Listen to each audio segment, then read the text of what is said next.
জমিয়ে শীত পড়েছে আর চারিদিকে চলছে বিয়েবাড়ির ধুম। বাড়ি থেকে দূরে থাকার কারণে বিয়েবাড়ি অ্যাটেন্ড করার ভাগ্য আমার আর হয়ে উঠল না, তাই বিয়েবাড়ির খাওয়াটাও মিস করছিলাম। তাই আর কি, নিজের হেসেলেই ঢু মারলাম। তাই ফার্স্ট টাইম ট্রাই করলাম বাসন্তী পোলাও আর অ্যাজ ইউজুয়াল চিকেন কষা। তাই কিছুটা গোবিন্দভোগ চাল নিয়ে ভালো করে ধুয়ে এটা শুকিয়ে নিলাম। তাই পরিমাণ মতো হলুদ, কোরানো আদা, 1 চামচ ঘি আর গোটা গরম মশলা দিয়ে ভালো করে হাত দিয়ে মাখিয়ে নিলাম। এইভাবে চালের মিক্সারটাকে 20 মিনিটের মতো রাখলাম। এরপর চিকেন কষা বানানোর প্রিপারেশন শুরু করে দিলাম। অ্যাজ ইউজুয়াল প্রথমে চিকেনটাকে ম্যারিনেট করে দিলাম। এরপর সর্ষের তেলকে গরম করে কয়েকটা আলু ভেজে নিলাম। জানোই তো, বিনা আলু ছাড়া বাঙালির চিকেন সম্ভব নয়। এরপর ওই সরষের তেলেই আরেকটু তেল অ্যাড করে দিলাম পেঁয়াজ। পেঁয়াজটা ভালো করে ভাজা হলে দিলাম আদা রসুনের মিক্সার আর সঙ্গে দিলাম টমেটো। এরপর রেগুলার মশলাপাতি অ্যাড করলাম। এরপর ম্যারিনেটেড চিকেনটাকে দিয়ে ভালো করে কষিয়ে নিলাম আর শেষে একটু ধনেপাতা দিয়ে দিলাম। নাও শিফটিং টুয়ার্ডস মোস্ট অ্যাওয়েটেড বাসন্তী পোলাও। ফ্রাই প্যানে ঘি দিয়ে কাজু কিশমিশ অ্যাড করে ফ্রাই করে নিলাম। এরপর চালটাকে অ্যাড করে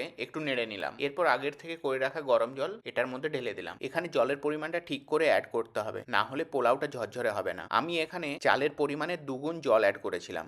দুটো কাঁচা লঙ্কা অ্যাড করে ঢাকনা দিয়ে পোলাওটাকে কুক করতে দিলাম। 10 মিনিট মতো এটাকে ঢাকা দিয়ে রাখলাম। তারপর আগে থেকে গুঁড়ো করা চিনি অ্যাড করে দিলাম। 10 মিনিট পরে ঢাকনা খুলে দেখলাম জলটা শুকিয়ে গিয়েছে আর এটাকে কিছুক্ষণের জন্য ঠান্ডা করতে রেখে দিলাম, যাতে এটা ঝরঝরে ভাবটা আসে। এইদিকে চিকেন কষা রেডি হয়ে পোলাওর জন্য বসে আছে। সুন্দর করে প্লেটিং করে নিজেকেই সার্ভ করলাম। সাথে যোগ করলাম আমার ফেভারিট রায়তা।